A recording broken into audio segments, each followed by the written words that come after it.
count me down whenever. All right. Yeah, so I'm Fo, and this will be the completely broken and any percent run of Sonic, the original Sonic. And I'll just get started because my estimate's quite low.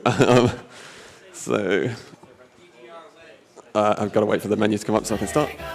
I'm in the title screen. So 5, 4, 3, 2, 1, and go.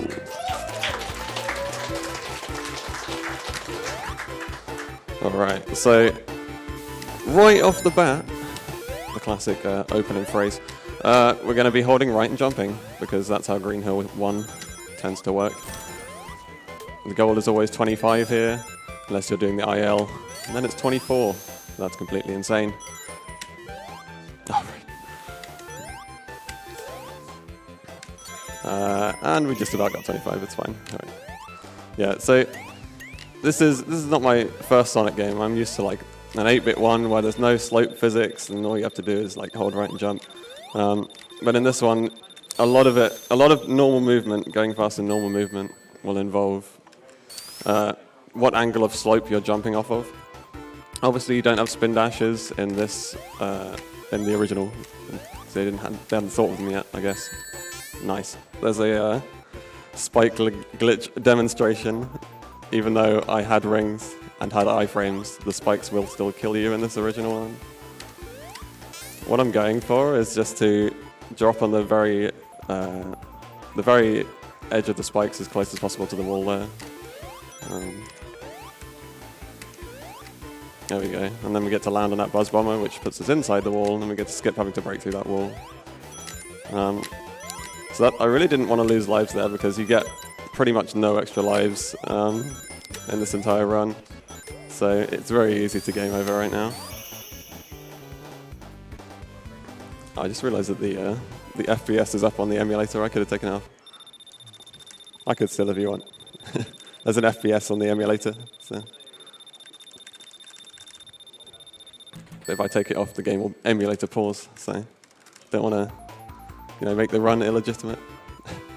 Anyway, so the first two levels are fairly tame. And this is Green Hill 3, which doesn't have any glitches in it. But hopefully it has something at least slightly impressive if we go the top route. So there's 2. We've got the third bounce, and that looks good for the fourth bounce. And then all we have to do is land directly on him over here. And as you can see, the boss is already defeated. So that's Green Hill 3 top route. And that's the capsule being missed, the real hardest boss. So we look at the in-game time. The leaderboards are still ordered by in-game time in this game. So you can kind of tell how well a level is going by the final in-game time as you hit the signpost. That was a 36, and like the fastest possible there is a 32 for the way that I was doing it at least. Oops. I've missed a first cycle on Marble 1 here, but we'll wait for this one. So here the glitches really begin. We're going to get on the last pixel of this platform, and then we're going to use pauses and frame perfect movement to zip out of this wall towards the right. So when you're inside a wall, the game will try to eject you from the wall in the opposite direction that you're pushing into it, which normally keeps you out of walls when you're already outside of them. Oh dear, I'm blaming this on the keyboard. I'm getting used to the new keyboard. It's fine. Okay, I'm going to give this one more go, then move on to the backup. So yeah, if you're already inside a wall, it'll just keep pushing you in a direction until you're out of the wall at a ridiculous speed. So the way you get into walls, wow, I've just been subpixeled twice, but I'm not going to explain that yet.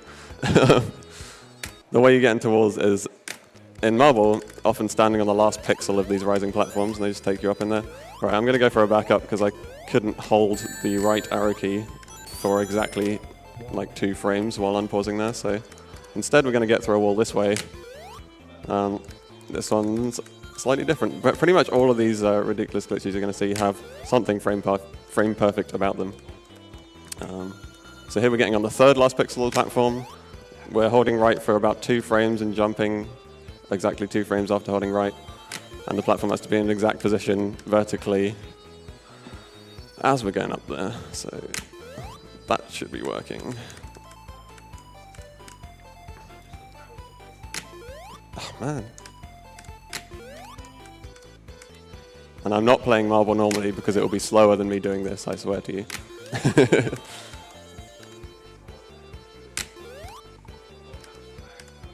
That is bizarre, right? Yeah. Let me push up against the wall slightly to hopefully change my horizontal subpixels, just in case that's a thing. All right. Please get me through the wall. There we go. There's marble 1.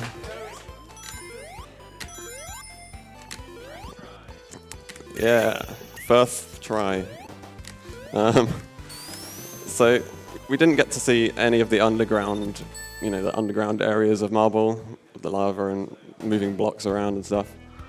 And thankfully, we don't get to see any of that in either of these levels either, so let's go. Last pixel on here.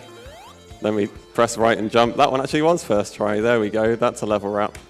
And that's the fastest possible time you can get on that level.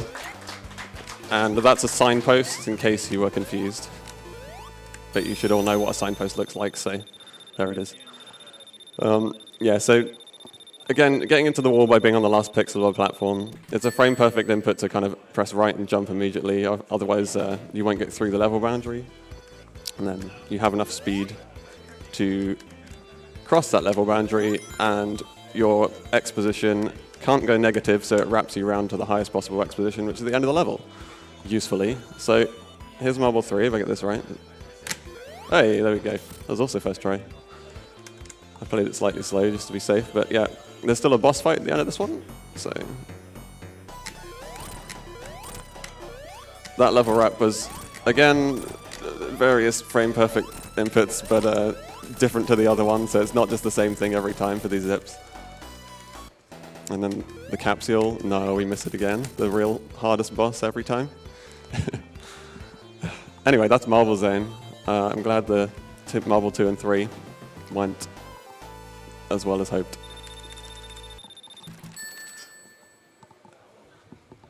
And that means we get a couple of glitchless levels for just a minute. You may notice I'm turning left for a couple of frames right at the start of levels. That's our alternative. That's what we use instead of spin dashing, because we can't spin dash. So whereas spin dashing might save you a couple of seconds instead of just holding right, I don't think that's going to work. Maybe I should have been concentrating on the level. Right, spin dashing might save you a couple of seconds, But what I'm doing, I actually want to restart this level. How many lives do I have? I can't tell. I think I still have more than 1. So I'd rather restart this level and keep speeches to the end. Please don't pick up those rings, Sonic. No! Alright, the rings are gone. Anyway, I'd rather keep my speeches from the start of this level all the way to the end of the level. It's much easier that way. So. Anyway, turning to the left for a couple of frames at the start of the level saves a whole 3 frames if you do it properly. So, which is the better way to accelerate, you decide. Oh my goodness, I didn't even make it over there again. Missing that jump is really terrible, because you have to wait on this platform for ages, which is why I wanted to restart it. But now I won't have speed shoes all the way through the level where I want. But that's really annoying.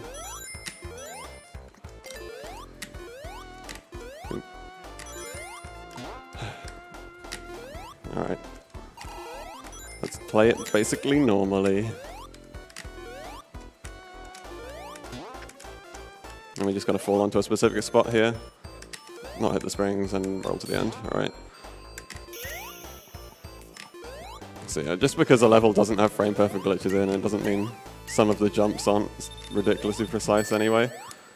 Jumping off the kind of the top of the level, you can't see where Sonic is, and you have to jump just in a couple of frame window to make it over that gap there. Oh, that's interesting. There we go. So we go up the top of that bumper there. And I'll try and point out the 2 frame windows in this level as we go along. There's a lot of 2 frame windows. Oh, we just didn't make it over that guy because I tried to play it risky and didn't do a full bounce. Right, so there's a, depending on what cycle these things are on, I couldn't quite react to it. There's a 2-frame window on this jump, trying to get over this gap with this green box here. Just about, there we go, we just made that. And 2-frame window there. I was just early on it, but I reacted soon enough to not do a full jump, so I guess that's technically not a 2-frame window. But it lost a second. You can roll infinitely, by the way, in the end screen if you have a slope to hold into. All right, so I'm going to go to the left for a bit longer here to start setting up a cycle so that we don't die rolling through these. Let's start here. What was that? I pressed jump there, but oh well, we'll cautiously go through that cycle.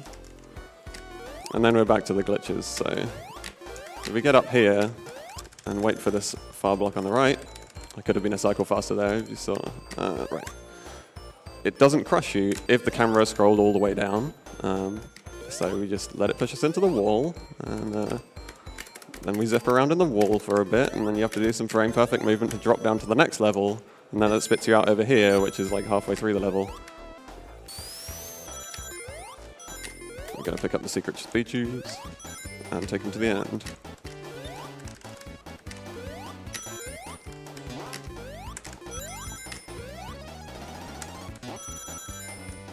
These staircases, okay, they weren't too bad to me. So if you fall through those staircases, you just die instantly. It's not the biggest time loss because there's a checkpoint right there, but it's annoying for not having invulnerability on the first boss hit. So there's the fastest boss fight, by the way. Yeah, you just bait him down. Normally you'd wait till he take blocks and the floor gets smaller and smaller, but we only need him to take that first block. And just teeter on the edge, getting the hits. And that means we're into my favorite zone. This is everyone's favorite zone, right? Labyrinth zone? Water levels? Just pausing to get a 1-frame jump there to get across that first water pit, because it saves like half a second.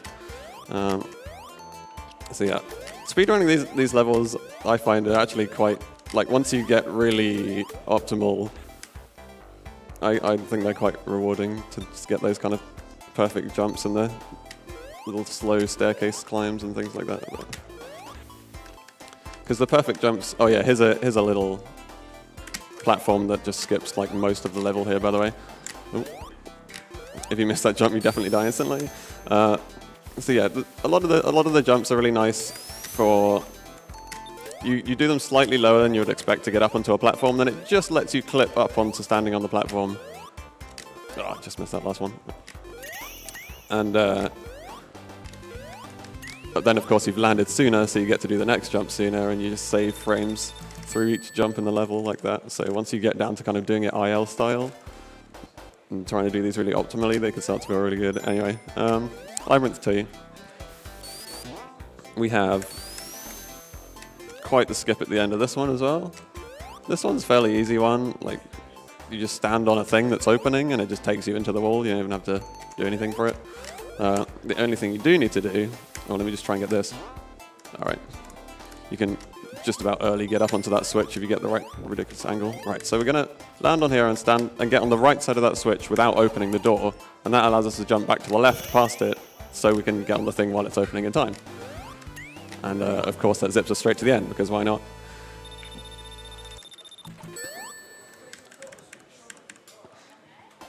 All right, Labyrinth 3. So I'm going to go for something. And that something is one of the hardest tricks in all of the classic Sonic games.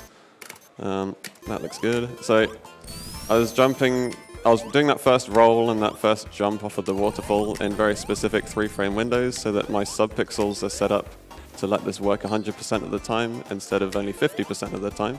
And then we need to do a lot of stuff here. So I'm going to get on a pixel perfect location on this cork. Which I was, but I just zipped like a frame too late as the cork was descending. So you also need the perfect point where the cork is descending down that wall, and then you're allowed to zip towards the left there. Oh, I'm gonna get the old safety bubble down here.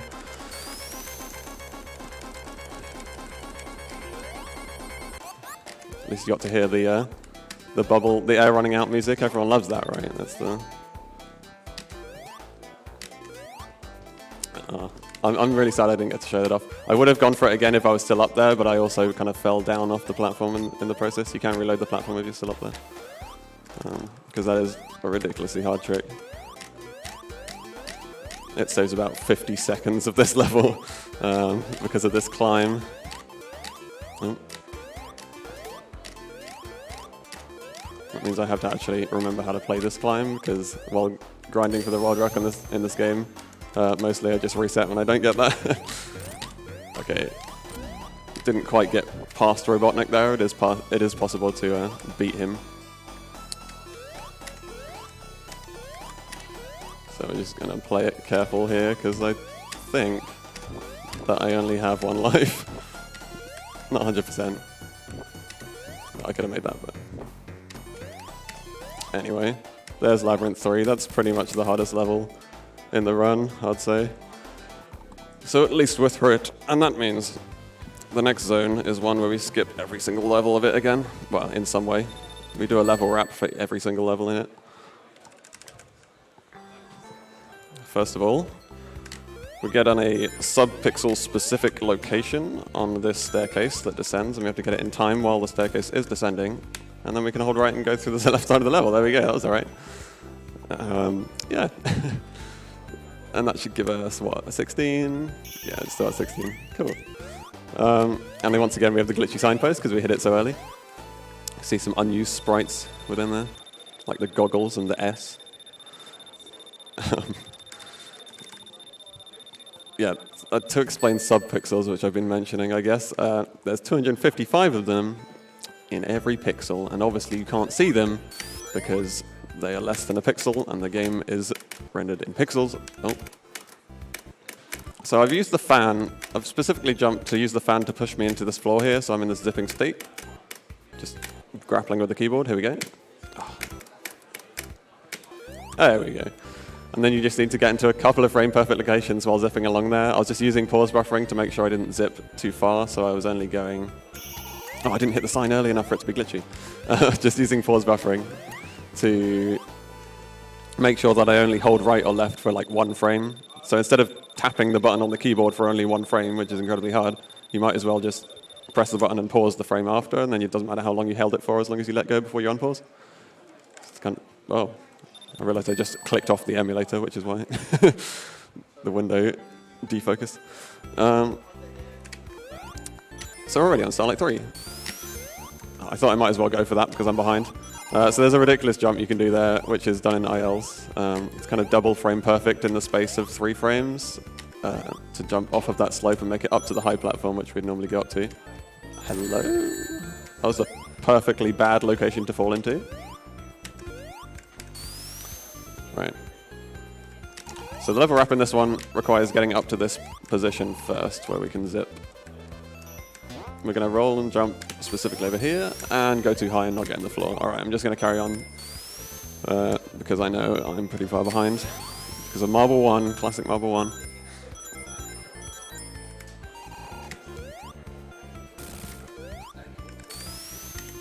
So playing this level glitch, oh great, playing this level glitch, there is a top route and a bottom route. I realized that I was going the top route when the bottom route is faster, but I literally can't remember how to go to the bottom route because I'm so used to either, getting the level up or resetting. So anyway, we're at the boss. Have to damage boost through those clumper guys. The boss involves jumping off these seesaws frame perfectly to get high enough to hit him without having to wait for the mines. And I've got 2 of them so far. There's another one. I'm kind of messing this up. There's another one. Okay, pretty good. Luckily we have 3 jump buttons, so it's not really frame perfectly. You kind of give yourself a 3-frame window because you're going one jump button after the other, like... Don't know how you can hear it. Pianoing, we call it.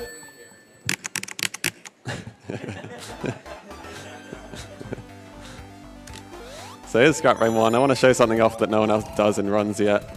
It saves only like 2 seconds if you get it first try, so I've already kind of lost time on this one. It's a slope glitch, and slope glitches in Sonic 1 are fairly rare, as I've discovered very recently. Shoutouts to Khan in the Discord. Oh man. That might be game over, I don't know how many lives I have, oops. Don't worry, we have a plan. I'll just wait till it goes back round. and then we go to the level select. My fault. Shouldn't have showed it off. No, I've got a. It's a Sonic run, and so marathon safety is not exactly the name of the game, I'm afraid. But yeah, slope glitches in Sonic basically mean you've gotten to the state where the last angle of floor you're standing on, you just carry on. Can I stop teetering and look up? There we go. The last angle of floor that you're standing on persists. So if you're running up an upslope, once the ground slopes away from being upwards, you just carry on running upwards into the air. In order to get it here, it's really difficult. It's really difficult to initiate. You have to look all the way up, do a 1-frame jump, and then jump on exactly the frame that you land, and then we got a slope glitch. There we go. So we're going to run all the way up here with it. We're going to come down here without touching objects. If you land on an object, you lose your slope glitch. You're going to go on that slope to allow us to zip into there. We're going to get through the wall, jump again, roll, get into another wall, zip through this wall, and then jump up here. Which that gray grate. The hardest part with the slope glitch is getting to the end quickly here. If you get past that grey grate without touching it, then you don't lose your slope glitch, but unfortunately I touched that grey grate as I was going past. It's kind of frame perfect to get through that last part without hitting that grate. So we just finish the very end of the level normally, but yeah, that's Scrap Brain 1, the slope glitch for the most part. Which I don't think is in any of the runs on the leaderboard. It's IL run, there's probably 1 or 2 ILs with it now. But it's pretty recent. And then Scrap Brain 2 has a ridiculously difficult 2-frame trick here. I've jumped a frame early, so I'm going to go for it one more time, or however many lives I have time. So from the start of the level, I can't press anything else. It's to set up our subpixels and speed exactly at the point that we want. It only works if you get exactly a jump on a 1-frame after this, like there. Roll around this wheel 5 times, 4, 5, and then jump to, this is actually 1 frame early on the first jump. Roll around the wheel 5 times and then jump off it another time frame perfectly. So give this, I think, our last try. And go on. This level still has a skip to skip half of it. So 1 frame. Okay.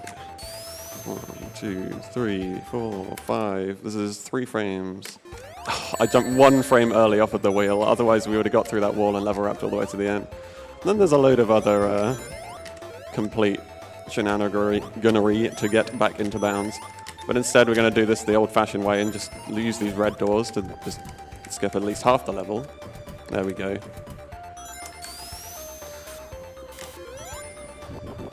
And then we're going to use this box to bounce off of and get all the way up here. There we go. And then the rest of the level is... Hey, I didn't even get hit by those. Nice. The rest of the level is just getting hit by stuff and damage boosting through it. It's normally the fastest way to go, depending on what cycles they're on. And since I've actually finished the level normally for once, instead of doing the ridiculous... The other way gets you a 14 seconds in-game time, by the way. But it's kind of just as fast. Let's go for cutscene skip here anyway. Yeah, we got cutscene skip. So normally Robotnik would press a button and drop you down into this area, but we just kind of drop down into this area before that floor even loaded that he makes disappear to drop us down. By the way, this is the other slope glitch in the game, the much easier one that's been here for a long time. You stand on that platform, you jump up on there, and you walk up into the loading zone. It's fairly easy. Which means we're at the final boss. So the final boss has a little trick to it. It's a speedrunner trade secret, so you better not reveal it. But if you hold right as soon as the level starts, before the level starts, all the way into the boss arena, the boss will always spawn on the same frame, which means he's always in the same order. That's about all there is to it. We've recently discovered that there was a mass placebo effect that we thought you had to not hold any D-pad when you hit the boss, otherwise his order changed. And that's not even true. You can just hit the boss. As long as you don't run back into him again after you've hit him, the order doesn't change. So I know what order he's coming up in. It doesn't mean I can remember what the order is, but 4, 3, 2 is the important part at the start, and that was that. And that means the last hit is coming up here, and then time will be on the fade out once we run out. But first, there's one very important final glitch, and that will be decapitation, which speaks for itself. So here you go. And there it is. And this is time. Alright. Oh, what a mess. Marvel 1 was really mean. But yeah, if you want to see all of the tricks, some of the ones which I missed, in fact I missed the big ones in this unfortunately, then go and look on the leaderboards. The world record run on there has all of them in a row, so I'm proud of that one. But thanks for having me. Sorry for going overestimate, I'm sure. What was it? Yeah.